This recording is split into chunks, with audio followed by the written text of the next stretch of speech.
All right, what's up, everyone? Trevor back again for part three in our basic series, Back to the Basics. And this is the second actual in depth video on one of the basics, and that is basic number two, which is our nutrition or your nutrition.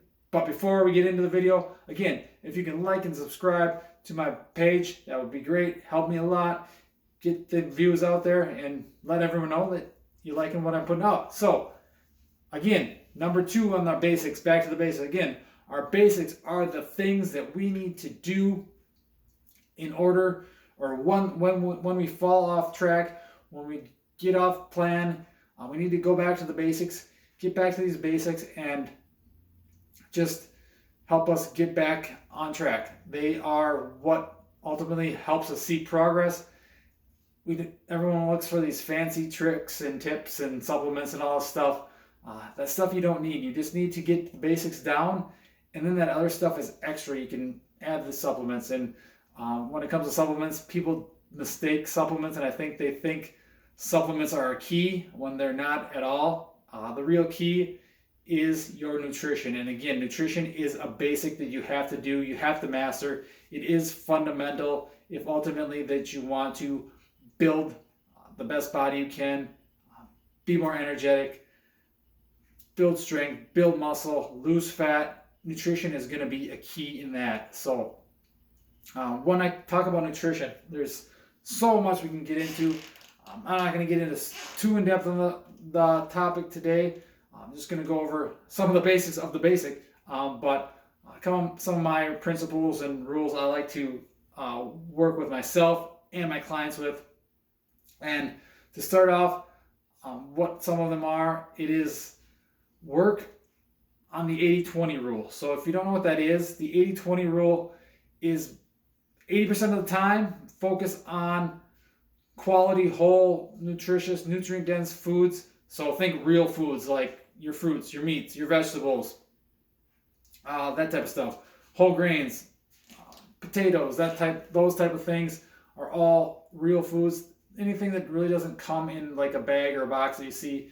I mean, obviously, like potatoes, you can get a bag of them or whatnot, but the less processed food, so to speak, rather than like the cakes, the ice cream, the cookies, the cereals, all that stuff, the more highly processed food. You can include that stuff. That's where that 20% comes in. So that's where you balance that out, and I like that rule. Depending on your goals, you can up that. Whereas myself, I'm more like a 95% of the time, and then the other 5% of the time, having that whatever it is you enjoy. So this way, I feel this rule is good because it allows you to get all the nutrients, the fiber, the vitamins, the minerals, your macros, your micros, all this stuff from your whole nutrient-dense foods, but then you get the enjoyment, the satisfaction of eating the foods you want, whether it's for a birthday or a holiday, Christmas, whatever it may be, any special occasion, or just it brings back a childhood memory from when grandma made you that special meal or whatever it may be. So, because food is, people think, oh, food is fuel. Yeah, that's part of it, but food and nutrition is also, it's social. It's part of our culture. It helps build us and shape us to what we do, like going out to eat with friends or family. Like I said, those special occasions, that meal that grandma made you when you were a kid that just brings back good memories, those type of things. We need those too. That helps keep us sane. We are human. We're not going to be perfect. It's progress over perfection. So again, the 80-20 rule allows you to do this, allows you to achieve your goals, and it allows you to have in foods that you enjoy too. And more importantly, it keeps you on track. It keeps you sustainable. Because if you're following one of these nutrition plans or these fad diets where you're just eliminating everything and over restricting yourself, you're most likely not gonna stick to it because it's gonna be boring. It's gonna get difficult, more difficult than it has to be.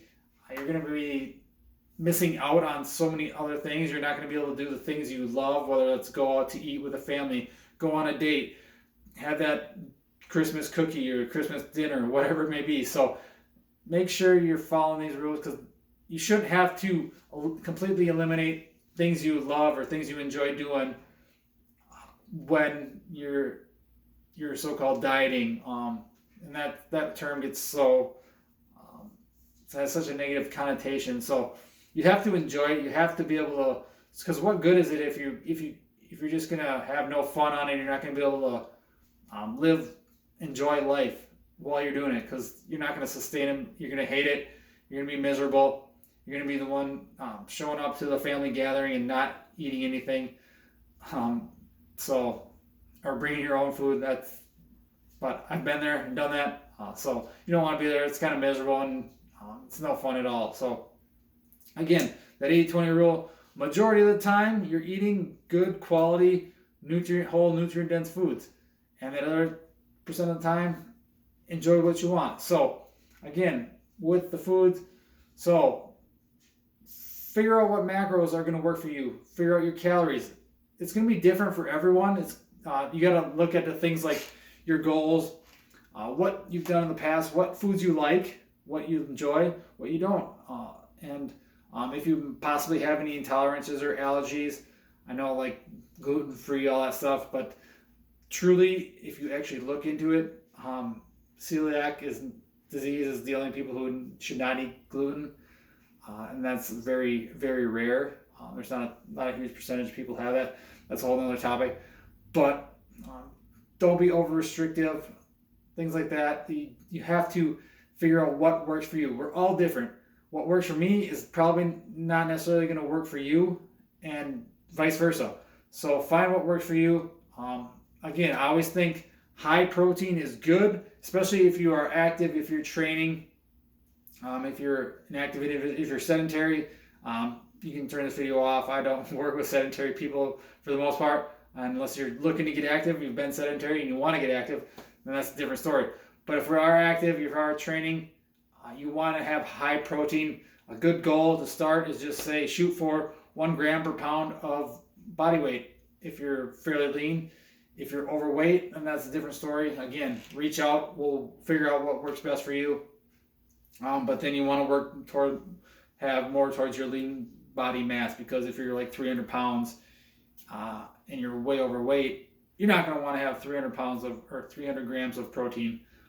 You're going to be more shooting towards your goal weight of what you want, or your lean body mass. So, but protein should always be high, no matter what your goals are. If you're trying to lose weight, if you're trying to build muscle, keep protein high, because that is where we build muscle. Protein helps to build muscle. It keeps us satiated, so we're not having as many cravings. We're not as hungry all the time. So eat your protein, keep that high. Then you want to have carbs. Don't eliminate carbs. Carbs are good. Carbs are vegetables. Carbs are fruits. Carbs are potatoes, rice, whole grains. All that stuff are carbs. Oatmeal. Those are good choices for carbs. I mean, carbs get a bad rap because when people think of carbs, they just think of pizza or chips or cookies. And yeah, those are carbs too, but a lot of those are empty calories, because they don't have the things that real whole food carbs have, like the fiber, the other micronutrients, vitamins, minerals, those things. So, and they help you fill you up. Because you don't really see people overeating on carrots or overeating on apples, because they have that fiber, they have other vitamins and minerals in them. So again, focus on these things and eat these carbs. Carbs are not essential for your body to live, but I believe carbs are essential for your body to thrive, especially if you are training, if you want to build muscle. And again, when we are training, we always want to train towards building muscle and strength. So then we get into fats. Eat your healthy fats, things like extra virgin olive oil, avocado oil, olives, dairy, whole eggs got fat in them. Meat there's fats and meats depending on. I tend to stick toward leaner meat. I don't personally like chewing on fatty meat. I don't know, it's just not my taste, I guess. But what else we got for fats? Nuts, seeds are great sources. So any of those, fats are essential too. They help our brain, they help our hormones, help all the organs in our body. So eat your fats. I know when I was diagnosed with low testosterone, hormones were out of whack, I was eating low fat, and raising that up, that helps increase it. helps balance out the hormones, and you feel a lot better. I know from personal experience, and I know with a lot of clients, because it's the carbs, the fats. They tell, oh, carbs make you fat. Nope, fats make you fat. Nope, just overeating and being inactive and not sleeping and stressing too much. That's what makes you fat. So eat proteins, carbs, and fats. Make sure you're getting fiber in. Again, that you get the fiber from your fruits, your vegetables, whole grains, things like that. So make sure you're eating all these things, and plan ahead. That's a good tip I can give you for nutrition, is planning ahead. Make sure you're planning ahead and preparing. This is going to save you time, whether this is meal prep, whether this is bulk cooking a bunch of stuff. It's going to save you time and save you hassle of having to, oh no, I'm running late, now I got to cook up a quick meal, where you're more likely to run and grab fast food or whatever it may be, or gas station food, which we all know is not very good. So go plan ahead, plan out a day or two to meal prep. Just plan out, bulk cook everything, then you're ready to go, grab and go. There you go, you're good to go for the day, for the week. Or you can even get meal prep companies that do it for you if you're lazy and don't like cooking. I've learned to enjoy cooking, and that's one of the ways that helped me get healthier, is learning to cook. I mean, I'm not very good at it, but I like to do it now because I like to experiment and make new recipes and try new things out. So preparing, planning ahead, and also planning to fail and planning to not be perfect, because like I said, we're human beings. You're not going to eat perfect all the time. There's no such thing as perfect. It's progress over perfection. And just eat, and that's where that 20% comes back into play. Have what you want, and know that when you do that, it's not the end of the world. Don't beat yourself up over it. Just if you fall off track, jump right back on track. So again, those are some of my tips for nutrition. Again, nutrition is one of the basics, the big rocks, the fundamentals that you have to do in order to achieve that lean, athletic, energetic body that you want. Whether you want to lose fat, build muscle, you need to do nutrition. Training should be built around your building strength and muscle, whereas nutrition plays a bigger role in your actual weight loss or weight gain, whatever you want to do. And you can adjust that with your macros, your calories, when it comes to your nutrition. So get that nutrition in track, and it'll make everything else that much easier. So, oh, excuse me. But again, if you guys are interested, click in the link below. I got a link for my 5 things holding you back from that lean, athletic body. Click the link below, download that, take a look, and find out what you are missing out on and what you are doing that is causing you not to achieve that lean body you're looking for. And make sure you like and subscribe to my video. Thanks, guys. Have a great day.